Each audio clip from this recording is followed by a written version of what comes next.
تا حالا شده جلوی آینه بایستی و ناگهان بی هیچ دلیلی شروع کنی به ایراد گرفتن از خودت؟ مثلا بگی چرا صورتم اینجوریه؟ چرا بینیم بزرگه؟ چرا پوستم صاف نیست؟ بعد همونجا یک آه بلند بکشی و حس کنی از چیزی ناراضی هستی که حتی دقیق نمیدونی چیه؟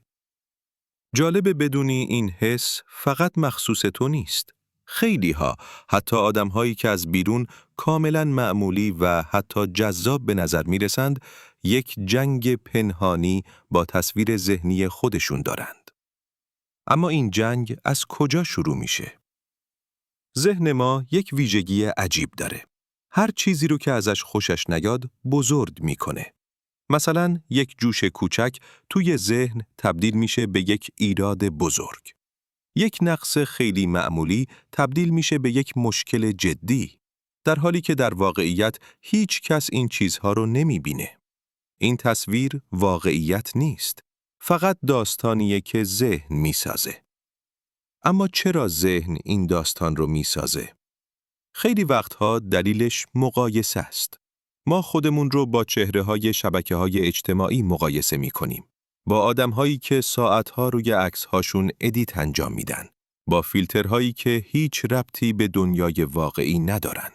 و بعد از خودمون انتظار داریم شبیه اونها باشیم. انتظاری که نه منصفانه است، نه واقعیه. گاهی هم ریشه این حس از حرف‌های بی اهمیت آدم‌ها میاد. حرف‌هایی که شاید سالها پیش توی بچگی شنیدی. شاید یک نفر یک بار یک جمله گفت و گذشت. ولی همون یک جمله توی ذهن موند و تبدیل شد به حقیقت.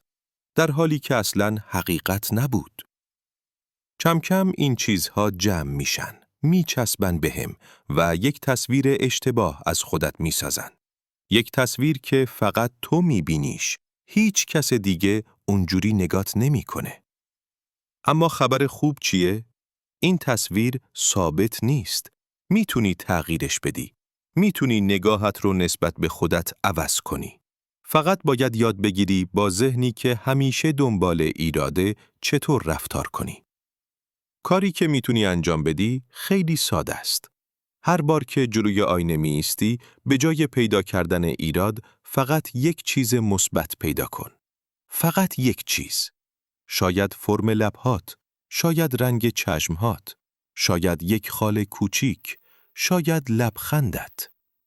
ذهن همین چیزهای کوچک رو کم کم یاد میگیره و بزرگشون میکنه. همونطور که قبلاً ایرادها رو بزرگ میکرد. فقط لازمه جهتش رو عوض کنی. یک نکته مهم هم اینه که آدم‌هایی که خودشون رو زشت میپندارن اتفاقاً آدم‌های حساس‌تر و عمیق‌تری هستن. چون جزئیات رو میبینن، چون به ظاهر اهمیت میدن، چون توجه زیادی به محیط دارند. اما مشکل اینجاست که این حساسیت رو علیه خودشون استفاده میکنن. در حالی که میتونن از همین حساسیت در مسیر رشد شخصی و زیبایی درونیشون استفاده کنن. یادت باشه، زیبایی فقط به چهره نیست.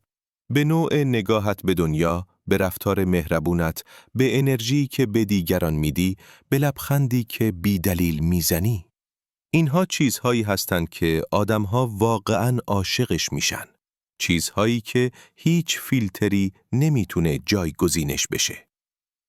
پس از امروز به خودت یک قول کوچیک بده. قول بده که مهربونتر باشی. قول بده که کمتر خودتو با بقیه مقایسه کنی. قول بده که حتی برای چند ثانیه هم شده یک نگاه متفاوت به آینه بندازی. نه با نگاه قضاوت، با نگاه پذیرش.